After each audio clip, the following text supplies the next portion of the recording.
So interval notation is a way to describe groups of numbers very quickly and simply. All right, well, let's start by playing a game, okay? Here's a game, all right? I'm thinking of a positive number that is not larger than 10. Can you guess it? Well, go ahead and pick a number.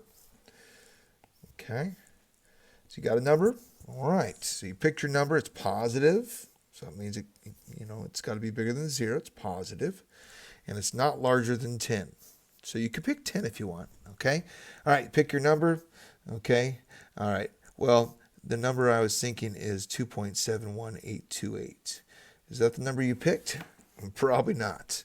Well, that's because there's lots of numbers between 0 and 10. I know you may have thought I was thinking about a whole number, but there's countless numbers. There's actually an infinite amount of numbers between 0 and 10. Okay? So we want to describe this. This is what we call an interval of numbers. So for example, we may want to describe all real numbers that are greater than 0 but not larger than 10. That's the numbers we were just talking about.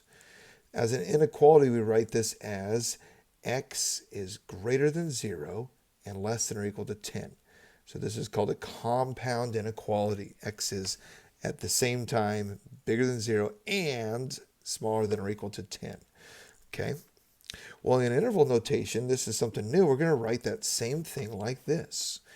Okay, so this represents numbers from 0 to 10, but sometimes we're going to use these round brackets, or what we call soft brackets, parentheses here. We call those parentheses soft brackets, and we call these little square ones hard brackets. Okay, not sure why that is. The only reason I could ever think of here is this: if I was falling out of the sky, here I am. Oh no.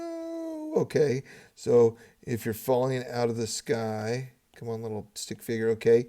And if you hit this round one, you'd probably bounce off. It'd be like a soft landing, boink, okay? All right, so that wouldn't hurt that bad.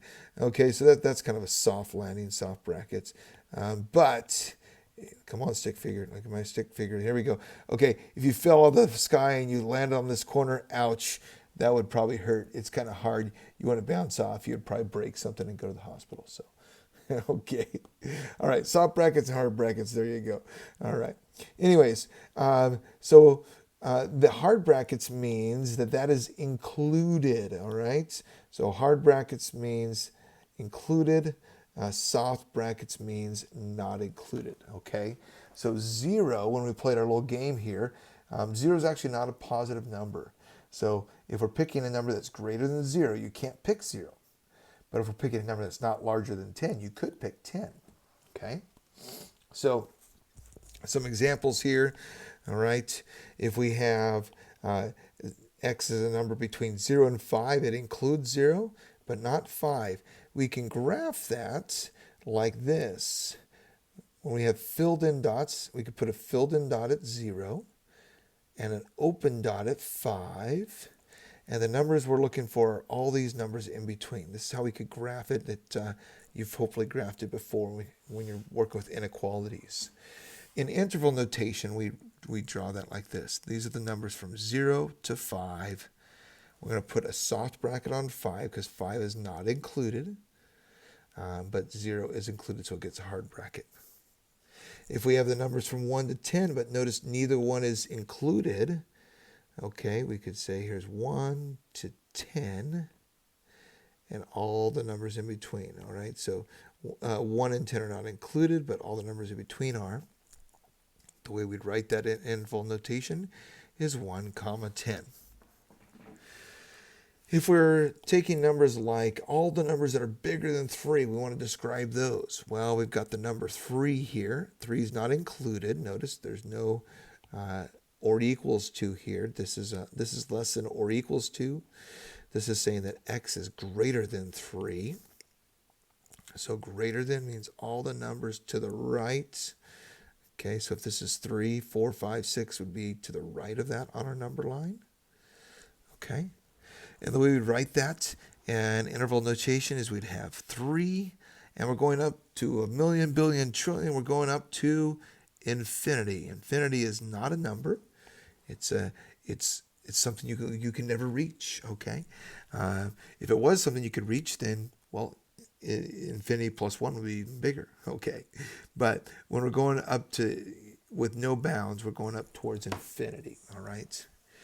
If we say we have some numbers that are less than or equal to -2, well, we've got -2. Now, by the way, notice as I'm drawing these number lines, it doesn't really matter where we put this, okay, on this number line. I don't need every single number. I don't need a whole bunch of zeros. It's just kind of a picture with like an anchor point, and so we pick a place to put our anchor point, like -2. Okay, here -2 is included because it's or equals 2, and all numbers less than that are going to be to the left. Okay, how do we write that in interval notation? Well, now this -2 is to the right, and all the numbers are to the left of -2. So we're going to put -2 as our right endpoint. It gets a hard bracket, and included in our interval is all the numbers below -2. So we're going -2, -3, -4, -5. Okay, those are all smaller than that. -1,000,000, -1,000,000,000, and we're going down to -infinity. And infinity always gets a soft bracket because you'll never reach it. Okay, negative or positive. Okay. One more thing when we run into, if we want to say all real numbers is going to be written as from -infinity to infinity. That describes all real numbers in interval notation. Okay. So, all right. Well, let's leave it at that there. Okay. And let's do this real quickly. Let's look at this domain and range. Okay. Let's just define these real quickly in interval notation, at least the range. So here, all real numbers would be from -infinity to infinity. If we wanted y values that are bigger than or equal to 0, they would include 0 and go up to infinity. And there's the same thing there that includes 0 and goes up to infinity. Here we said y is greater than 0, so that would be not including 0, but going up to infinity. Okay, so those would be those ranges. While we're at it, let's get these domains here. All real numbers, this would be -infinity to infinity. That's a funny looking infinity. All real numbers, -infinity to infinity. X is greater than or equal to 0. Okay, so that's going to be including 0, going up to infinity, and all real numbers, -infinity to infinity.